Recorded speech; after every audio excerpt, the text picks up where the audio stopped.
Feliz sábado, irmãos. Quantos estão felizes por estar na casa de Deus? Amém. Fico feliz por estar com vocês aqui e gostei também de ouvir o quarteto. Não sei o nome do quarteto. Vocês? AMM. Ok, já suspeitei. Pela roupa deu para ver. Parabéns, Deus seja louvado. O Altair cantou no meu casamento. Nunca me esqueço disso. Uma boa lembrança que eu tenho, né, o casal lá no meu casamento lá em São Paulo. Queridos, muito bom estar com vocês, pessoas amadas, queridas, amigos da CPB, e é bom também aos poucos, não é? Lutando com essa doença, a gente tentar voltar à normalidade, né?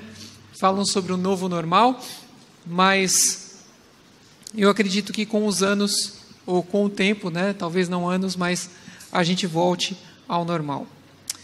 Convido vocês a abrirem a Bíblia em 2 Reis, capítulo 5.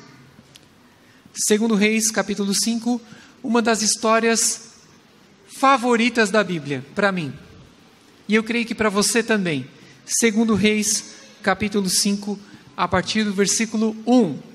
Uma história que traz personagens da Bíblia maravilhosos e de quem a gente tira muitas lições espirituais. A cura de Naamã. Crianças, eu peço que vocês anotem aí quantas vezes eu vou falar a palavra Naamã, ok? Anotem aí, fazem aí com uns pauzinhos, uns pontinhos, e aí vocês marquem quantas vezes eu vou falar a palavra Naamã, e no final contem aí para o seu pai e para a sua mãe.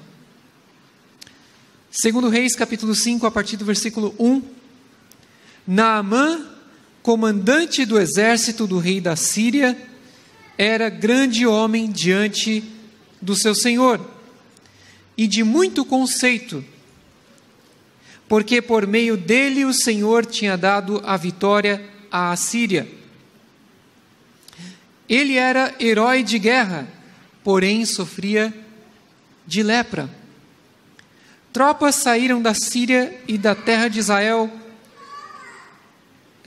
levaram cativa uma menina que ficou ao serviço da mulher de Naamã. Um dia a menina disse à sua senhora: quem dera o meu senhor estivesse na presença do profeta que está em Samaria, ele o curaria da sua lepra. Então Naamã foi contar isso ao seu senhor, dizendo: assim e assim falou a jovem que é da terra de Israel.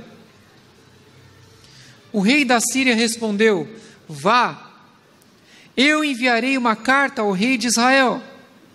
Então Naamã partiu e levou consigo 340 quilos de prata, 72 quilos de ouro e 10 mudas de roupa. Levou também ao rei de Israel a carta que dizia: tão logo esta carta chegar a você, saiba que eu lhe enviei Naamã, o meu servo, para que o cure da sua lepra. Quando o rei de Israel acabou de ler a carta, rasgou as suas roupas em sinal de medo e disse: por acaso sou Deus, com poder de tirar a vida ou dá-la, para que este envie a mim um homem para eu curá-lo de sua lepra? Como vocês podem notar e ver, ele está procurando um pretexto contra mim. Mas quando Eliseu, o homem de Deus, ouviu que o rei de Israel havia rasgado as suas roupas, mandou dizer ao rei: por que o Senhor rasgou as suas roupas? Deixe-o vir a mim, e ele saberá que há profeta em Israel. Então Naamã foi com os seus cavalos e os seus carros e parou à porta da casa de Eliseu. Eliseu lhe mandou um mensageiro dizendo: vá, lave-se 7 vezes no Jordão, e a sua carne será restaurada, e você ficará limpo. Mas Naamã ficou indignado e se foi, dizendo: eu pensava que ele certamente sairia para falar comigo, ficaria em pé, invocaria o nome do Senhor, seu Deus, e passaria a mão sobre o lugar da lepra e restauraria o leproso.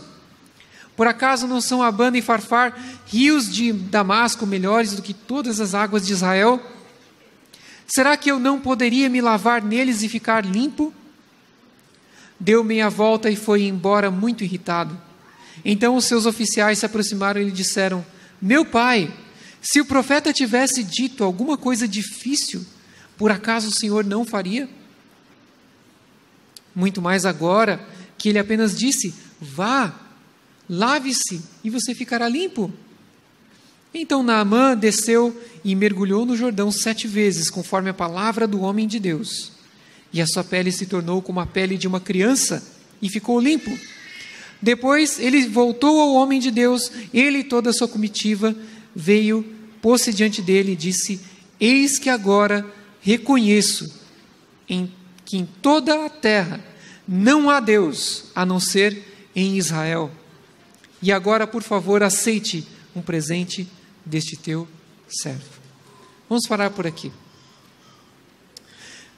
Queridos, essa história fala sobre milagre, essa história fala sobre fé, e essa história fala sobre conversão. É uma história impressionante da Bíblia. E ela traz aqui um personagem, um profeta, que eu considero, que eu tenho para mim como um dos maiores homens que já andaram por este mundo, que foi Eliseu. Eliseu foi um dos homens mais poderosos no Senhor, que já caminharam por essa terra.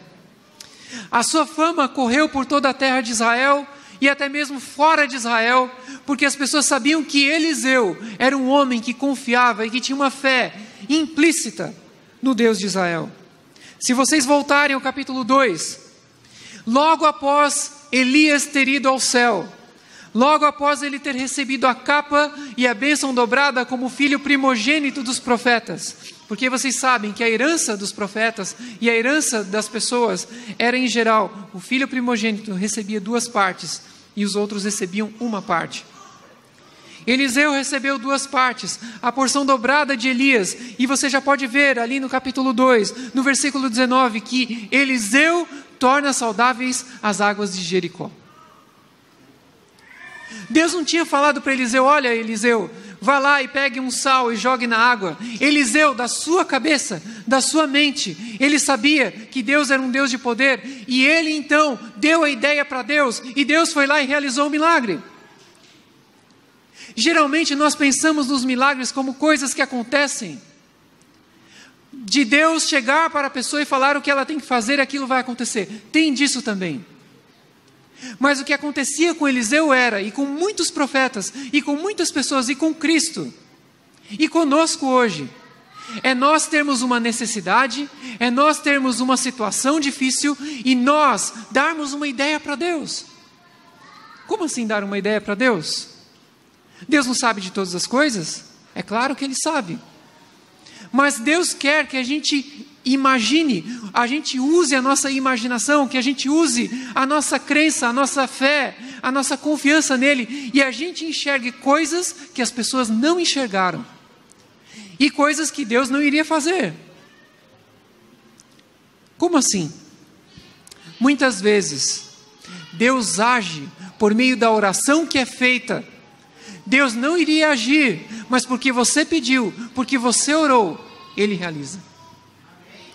Já pararam para pensar que Ezequias, que tinha sido diagnosticado com um tumor maligno, que estava para morrer, ele orou a Deus, e Deus então voltou atrás e deu mais 15 anos de vida para ele? Deus não iria dar 15 anos de vida, mas porque Ezequias orou, Deus deu os 15 anos. E é assim que acontece com Eliseu. Eliseu tem ideias interessantes, ele usa o sal, ele usa coisas diferentes, e ele realiza milagres.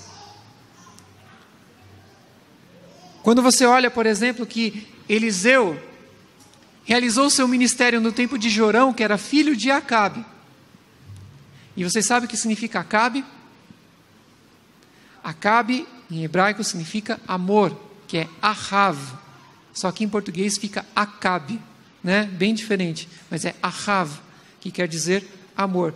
Mas era um rei que não tinha amor nenhum, um rei que não tinha amor nem por si mesmo, era um rei que era mandado, né, pela sua mulher.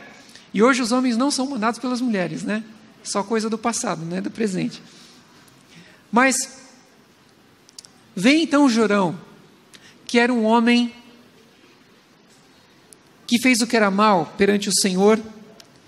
E diz a Bíblia no capítulo 3 que ele não fez o mal como seu pai fez, porque ele tirou o altar de Baal, uma coluna de Baal, mas ele caminhou nos pecados de Jeroboão, ou seja, um templo no sul e um templo no norte, para que o povo não fosse a Jerusalém para adorar o Deus de Israel. Era uma questão política, não era uma questão religiosa, mas assim ele desviou o povo religiosamente. E então, no capítulo 3, você vê um outro episódio, um outro momento em que Eliseu entra em ação. É quando Moabe se revolta contra Israel, Israel se une com Judá e com Edom, uma união de família, não é? Edom era primo ali deles, era um irmão distante, um parente distante.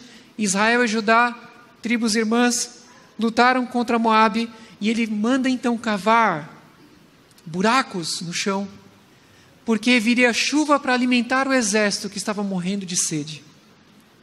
A chuva vem, eles não veem na verdade a chuva, a água vem, enche os buracos, o povo então bebe a água, e então Moabe sai para atacar Judá e Israel, e sai derrotado.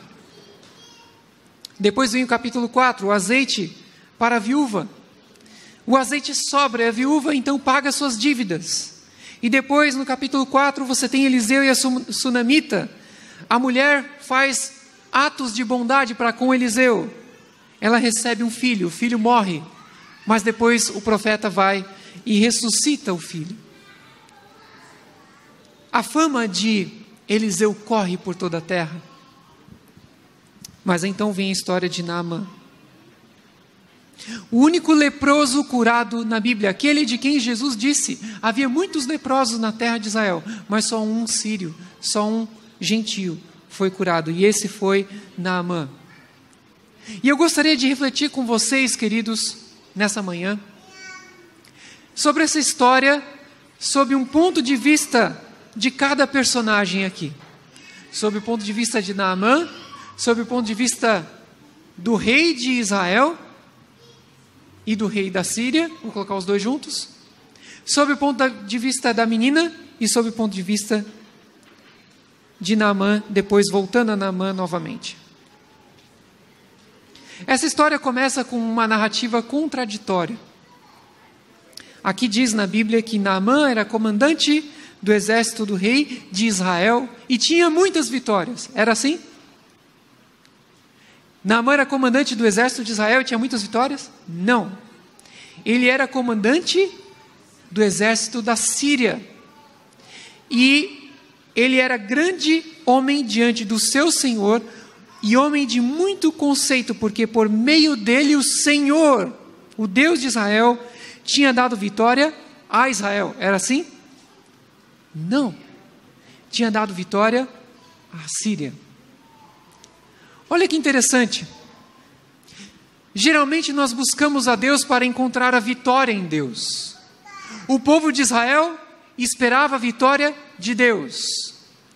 O povo de Israel ia para as guerras e esperava que Deus os abençoasse. Mas Deus não estava do lado de Israel.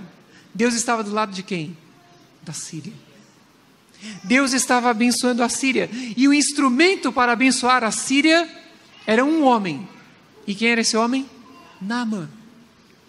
Só que Naamã, ele era um homem grande diante do seu Senhor. Um homem de muito conceito. Um homem de muitas vitórias. Mas por baixo da sua armadura, ele carregava uma grande ferida. Ele era um herói de guerra, porém sofria de lepra. E aqui na vida deste homem nós encontramos o drama do ser humano. O drama que talvez seja um drama seu. Talvez seja um drama de muitos aqui. De uma pessoa que tem muitas vitórias, muitas bênçãos, muitas coisas, que as pessoas olham do lado de fora e pensam, nossa, esse homem é um homem abençoado, essa mulher é uma mulher abençoada, uma pessoa que estudou, uma pessoa que fez isso, uma pessoa que tem um negócio, uma pessoa que de repente tem uma bela família, uma pessoa que tem saúde, mas às vezes por baixo do terno, por baixo das roupas, existe um coração ferido, existe uma dificuldade, existe uma doença rara, existe, de repente, um diagnóstico.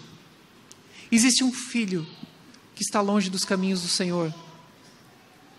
Todos nós carregamos, queridos, alguma ferida debaixo da nossa armadura. Todos nós olhamos para os outros e pensamos que essas pessoas têm muito sucesso e muitas bênçãos, mas todas as pessoas, sem exceção, desde a pessoa mais humilde até aquela pessoa que talvez seja um bilionário, um trilionário, todas as pessoas carregam mágoas, carregam feridas, carregam pesos insuportáveis. E somente o travesseiro à noite pode dizer das lágrimas que foram derramadas por causa das perdas, por causa das lutas que a vida traz. E veja que esse homem está completamente distante da resposta que ele precisa, porque ele serve a um homem que serve a outro Deus que não o Senhor. Ele era inimigo de Deus, mas Deus o abençoava. Olha que contradição, não é? A Bíblia diz que Deus derrama suas bênçãos sobre justos e injustos. E aqui está um caso clássico. Você vê um homem que era herói de guerra, mas era um herói de guerra contra o povo de Deus. E não era a vontade de Deus que fosse assim. Mas Deus escreve certo, como diz o ditado, por linhas tortas.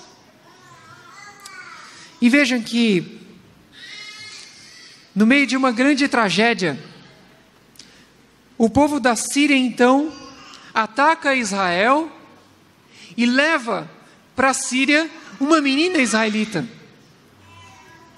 E essa menina, então, traz uma novidade para essa família. A novidade da cura. A novidade de que poderia existir uma solução para Naamã.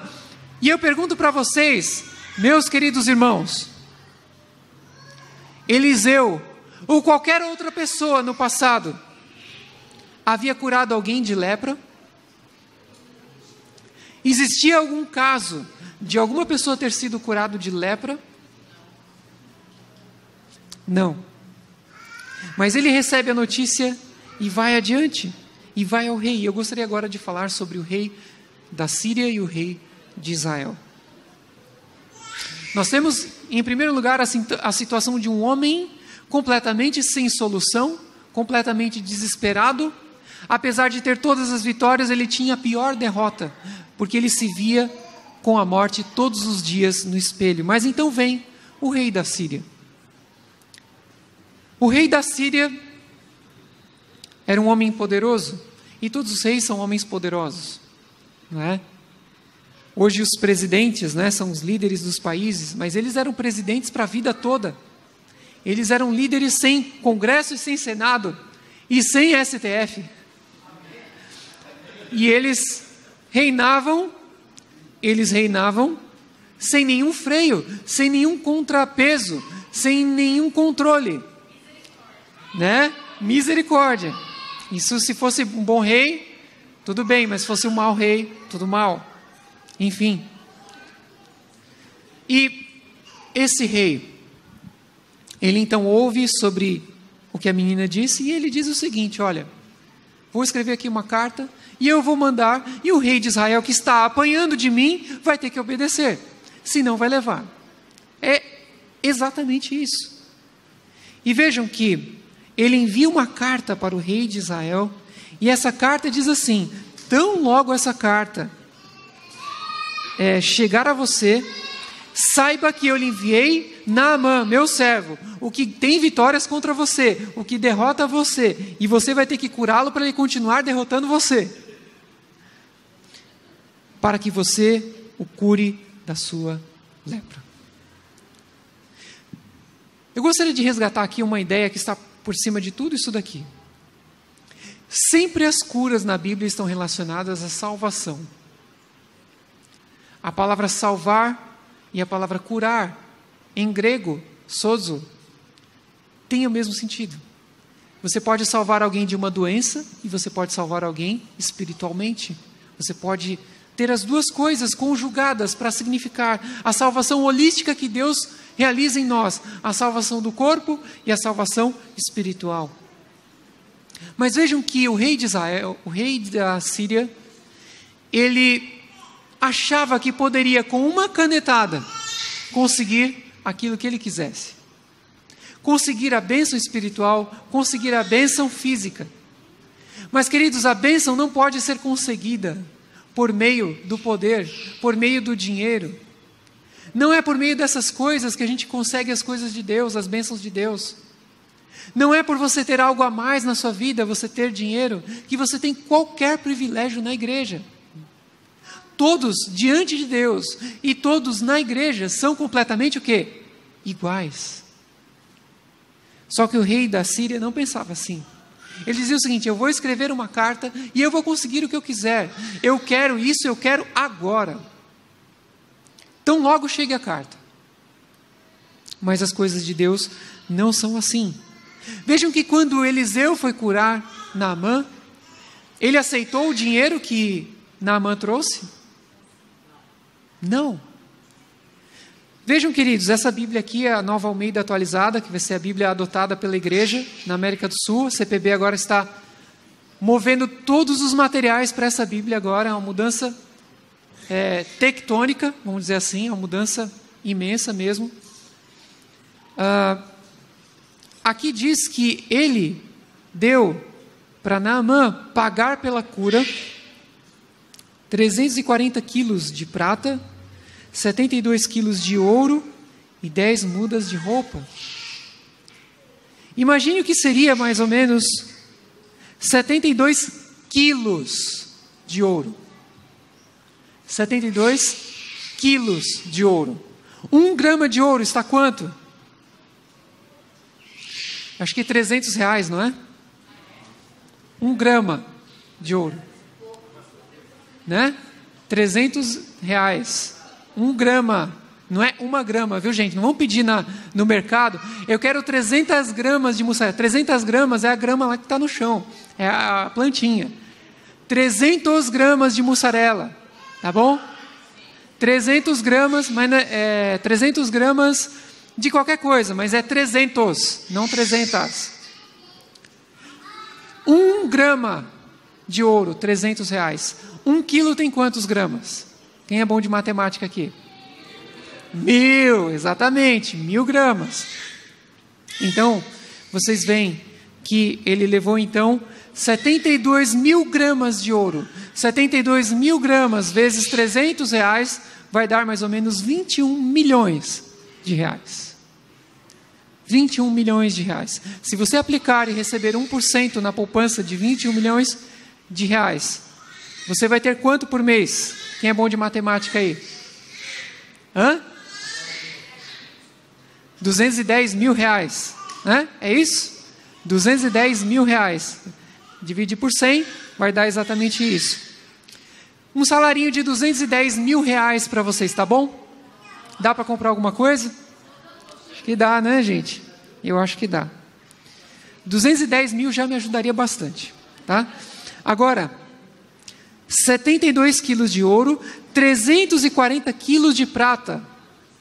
Então você pode somar aí, de repente, aí uns 3 milhões de reais e 10 mudas de roupa. Essas 10 mudas de roupa aqui, eu não penso como meu humilde terno aqui. Eu não penso com a minha roupinha que eu venho para a igreja. Eu penso naquelas roupas que você vê ali naquele shopping Catarina Fashion Outlet, não é? Tem lá Dolce & Gabbana. Outro dia eu vi na promoção lá. São lojas que a gente nem entra, né? A gente nem pode entrar. Se você entrar, você é fulminado. Se você entrar. Promoção. O vestido por 14 mil reais. Promoção. Né? Então, 10 mudas de roupa, eu colocaria aí uns 100 mil reais, tá bom? 100 mil reais. Então, junta aí, 21 milhões, mais 3 milhões, mais 100 mil reais. Então, você tem aí uns 25 milhões, 24 milhões de reais. Tá bom para vocês? 24 milhões de reais. Aí vai então a comitiva dos Land Rovers, não é? aqueles carros pretos assim, bem bonitos, né? Carro de exército, carro americano, com aquelas luzinhas amarelas, vermelha e azul, assim, brilhando, sai lá da Síria e vai até Israel e exige a cura. É assim que funciona, irmãos? Não. E agora eu volto, saindo da perspectiva então do rei, daquele que está lá em cima no trono, aquele que é poderoso, aquele que acha que pode comprar qualquer coisa, e vamos então para a menina. A menina ali no versículo 2, a menina cativa. Existe alguma coisa, irmãos, mais frágil do que uma criança? No mundo dos homens, no mundo dos poderosos, em meio às guerras que existem no mundo, guerras que estão hoje acontecendo até mesmo lá na Síria, em Israel, no Oriente Médio. Quem mais sofre no meio dessas guerras? As crianças.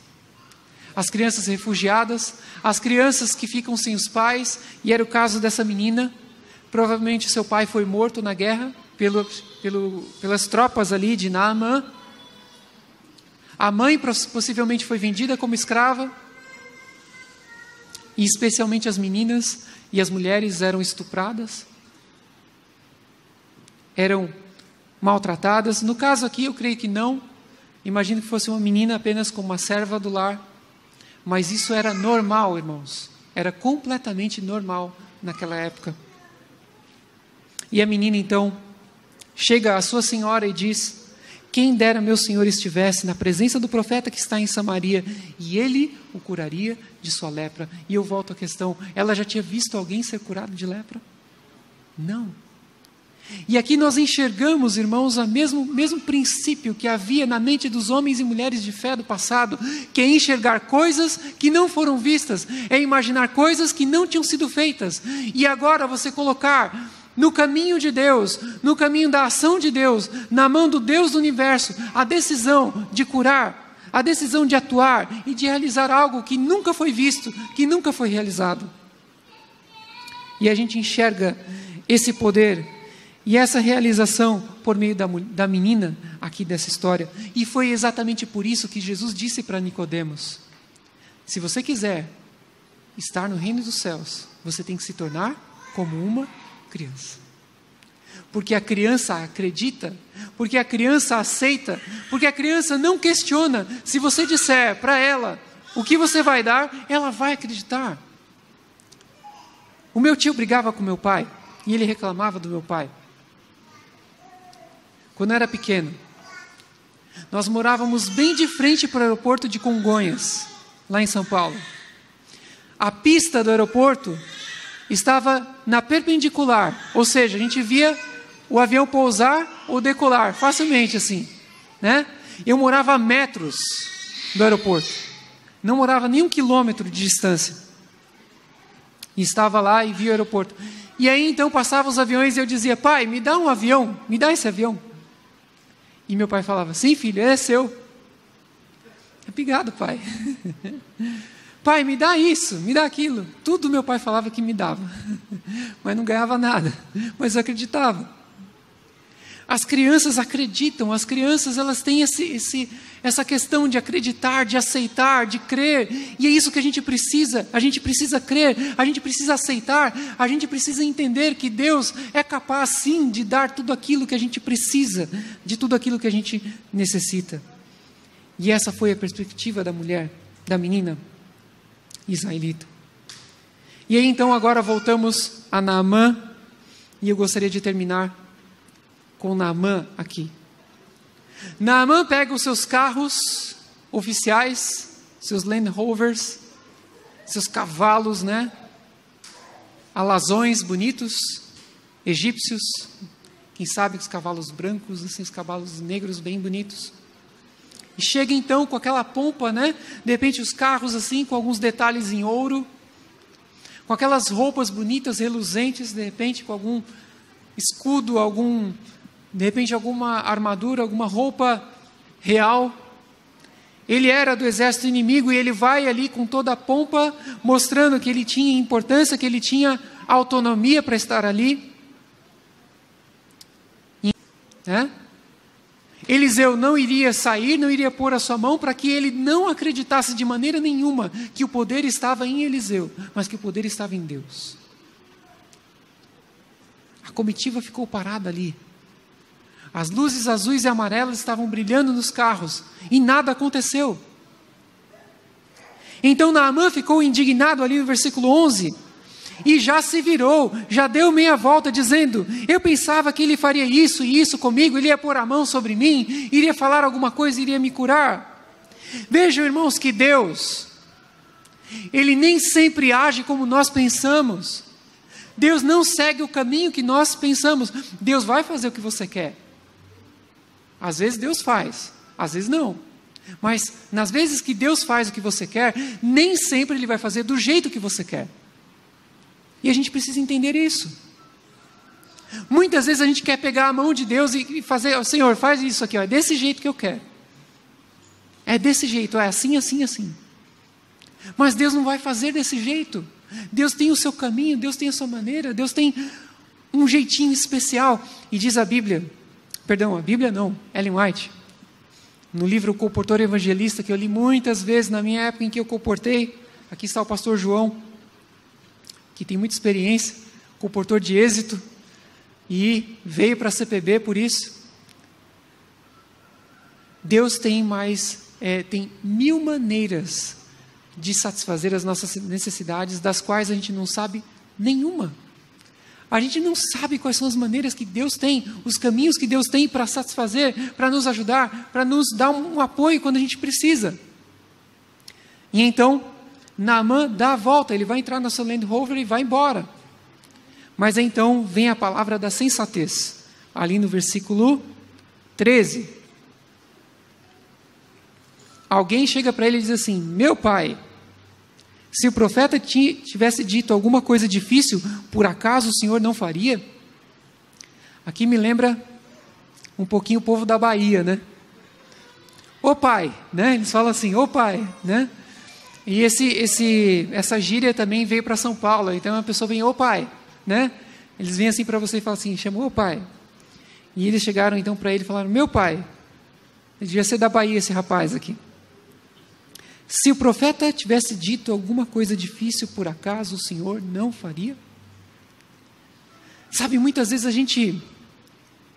Deus quer realizar uma coisa para nós, a gente sabe o que a gente tem que fazer, onde a gente tem que se colocar, porque na verdade é o seguinte: Deus vai dar a bênção, mas Deus vai dar a bênção para você ali naquele lugar, não é onde você está.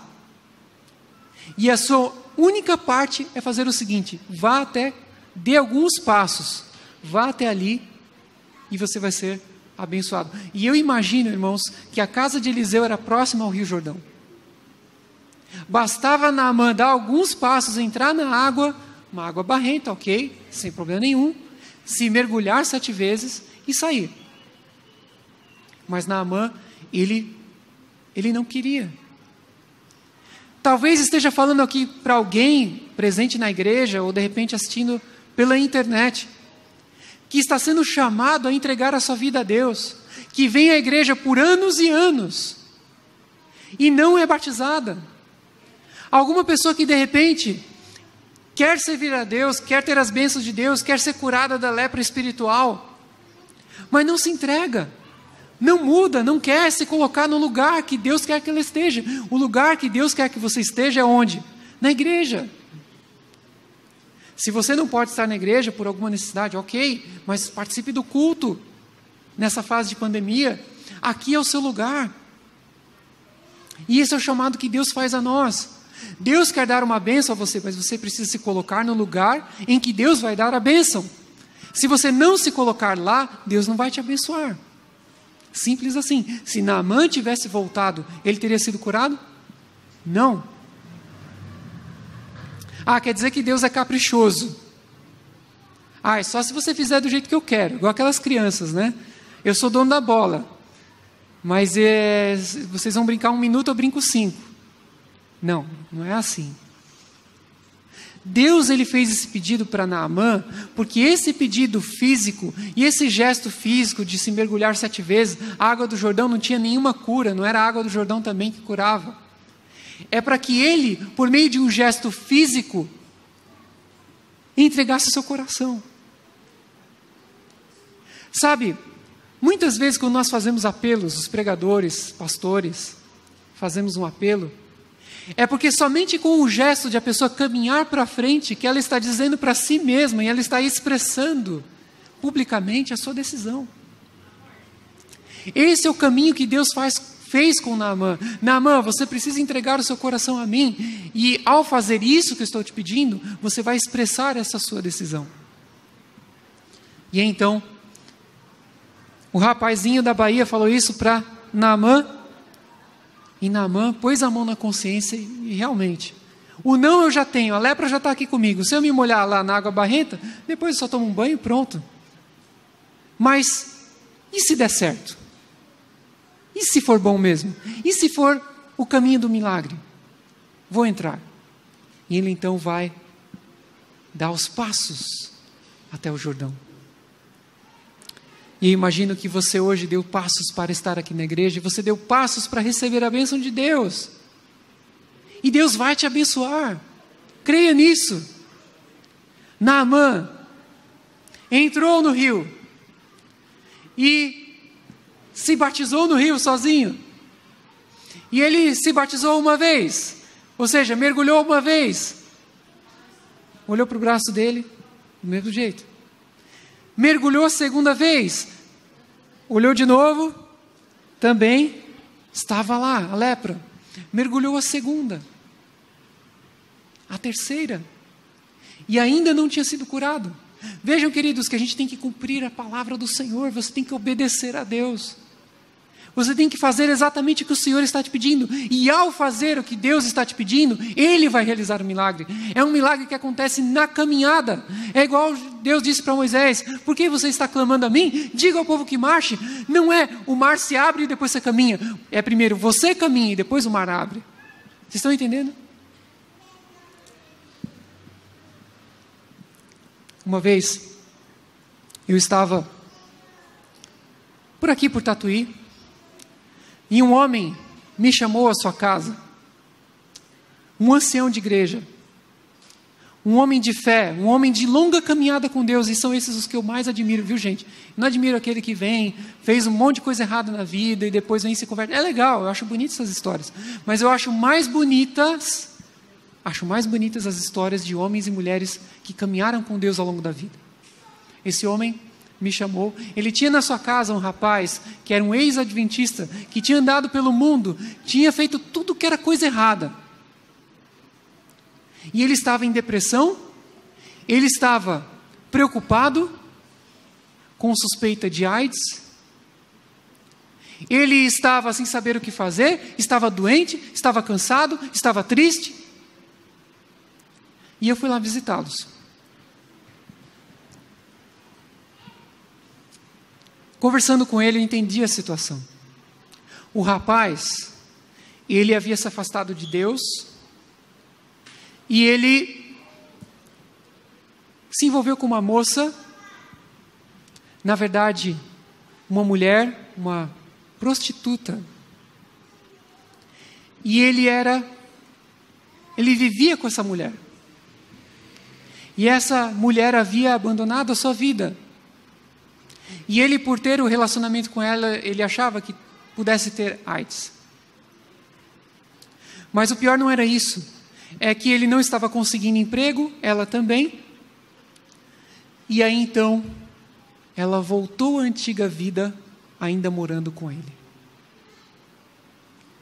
E ele então ficava à noite na sua casa, e a mulher dele, entre aspas, saía para se prostituir, para vender o seu corpo, e voltava depois para ficar com ele. E era uma situação difícil. E eu orei ao Senhor: Senhor, o que eu digo para esse rapaz? E então, ele me falou de todos esses problemas, e então, acho que o Espírito Santo me deu uma palavra naquele momento. E eu disse para ele o seguinte: olha, fulano, o que você tem que fazer é resolver os seus problemas um de cada vez. Você primeiro precisa, vamos cuidar da parte espiritual. Você fazer o seu estudo bíblico e terminar o seu estudo bíblico. Em segundo lugar, você precisa ir ao médico, fazer os exames, cuidar dessa depressão e resolver a parte da saúde. E você precisa também terminar esse relacionamento com essa mulher. Sair desse relacionamento. Deixa ela para lá, você para cá. Você não tem mais nada a ver com essa mulher. E eu visitei uma vez, depois eu visitei de novo. E aí, eu que não sou pentecostal, eu profetizei.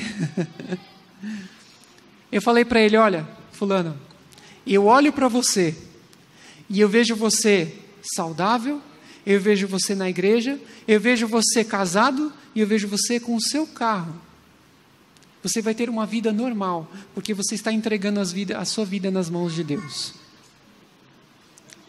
E para encurtar a história, irmãos, esse rapaz, tudo isso que eu falei aconteceu na vida dele. Ele seguiu, não porque eu falei, mas porque ele seguiu o plano do Senhor.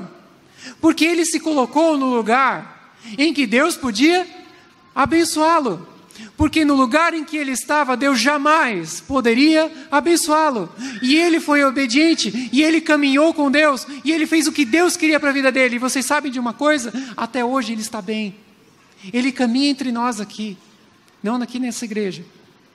Ele está bem, está casado, ele tem um carro muito bom também.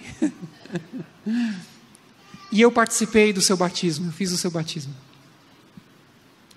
Aquele homem estava se batizando no Rio Jordão.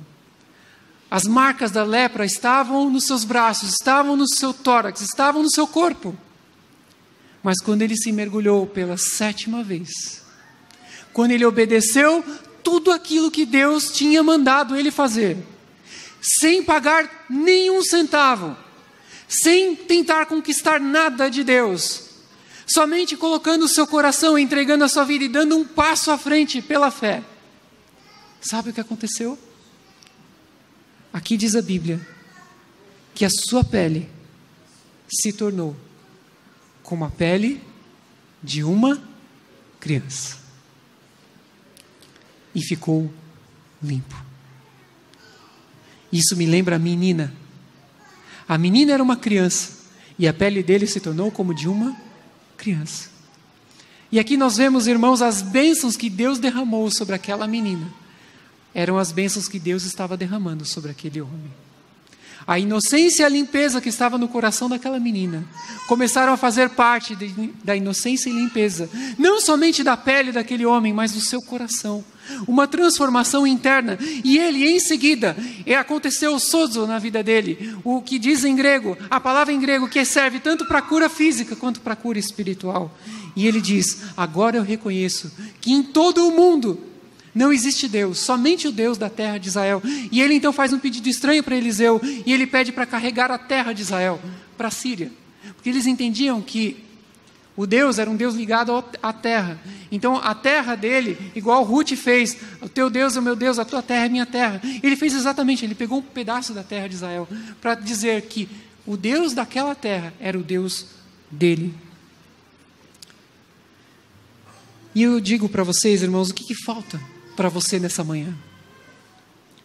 O que em meio a tantas vitórias que o Senhor já te deu na sua vida, se você procurar, você vai ver que Deus te deu muita vitória. Você vai falar, não, minha vida tem um monte de problemas, eu estou aqui cheio de dívidas, eu tenho um monte de fatura para pagar, tem um monte de problemas, mas você vai ver as vitórias. Em meio às suas vitórias, as lutas que você tem, Deus é capaz de atuar e de trazer salvação para a sua vida física, seu trabalho, seu relacionamento, o que você quiser, mas acima de tudo, a salvação espiritual. Basta você se colocar no lugar onde Deus está mandando você estar, e ali Ele vai te abençoar. Que Deus abençoe a todos nós. Nós vamos cantar agora o hino de número 477, Canção da Vida, porque Deus é nosso Pai querido, e Ele realiza grandes coisas pela nossa salvação e pela nossa felicidade. Deus abençoe a todos nessa manhã.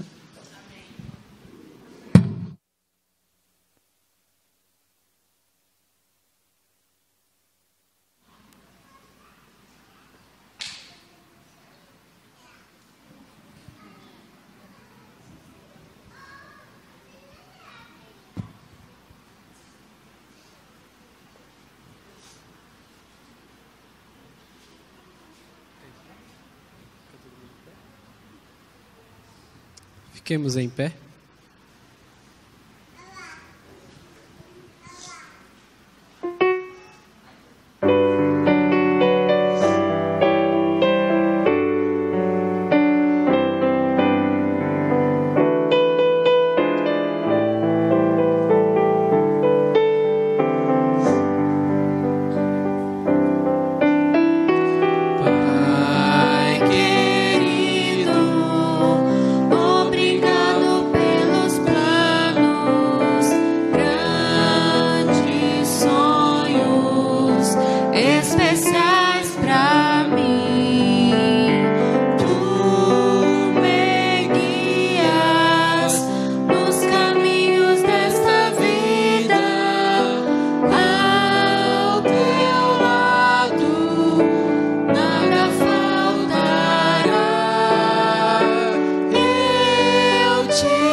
Vamos falar com o Deus de Eliseu? Vamos pedir aquilo que é impossível, aquilo que não foi imaginado, e vamos nos colocar no lugar em que Deus pode nos abençoar. Vamos orar? Nosso Pai querido, obrigado nesta manhã, porque o Senhor é um Deus de amor, um Deus de graça, que abençoa até mesmo os inimigos de Israel. Pai querido, obrigado porque mesmo sendo inimigos, o Senhor nos chamou ao reino da graça e da glória. E hoje, Senhor, temos o privilégio de servi-lo como o nosso Deus, como o nosso Rei, o verdadeiro Rei do universo. E sabemos que nada está longe do Teu poder, que o Senhor pode todas as coisas, que nada é impossível, Senhor. Nem um câncer, nem um diagnóstico de Covid, nem, Senhor, um problema familiar, um problema de relacionamento, nem um filho, uma filha que está longe dos seus caminhos, Senhor. Nada, Senhor, está longe, fora do Teu alcance. E nós rogamos, Pai, que o Senhor, que é o Deus de toda bênção, de toda graça, que o Senhor atue poderosamente na nossa vida, Senhor. E, em primeiro lugar, salvando-nos, dando-nos fé, Senhor, para dar os passos até o Rio Jordão das Tuas bênçãos. E nesse rio, Senhor, de bênçãos, receber a bênção da salvação, receber a bênção da cura, receber a bênção da transformação de vida, Senhor. Pai querido, abençoa o Teu povo aqui reunido. Protege-o, Senhor, de todo mal, de toda a praga, Senhor. Abençoa os nossos irmãos que estão sofrendo. E nos ajuda, Senhor, a passar por essa fase difícil da história humana, pelo poder e pela graça do Senhor Jesus. Ajuda-nos a fazer a nossa parte também, Senhor. Ajuda-nos a servir ao nosso próximo como Eliseu fez. E dá-nos a Tua paz e a Tua bênção, em nome e por amor de Jesus. Amém.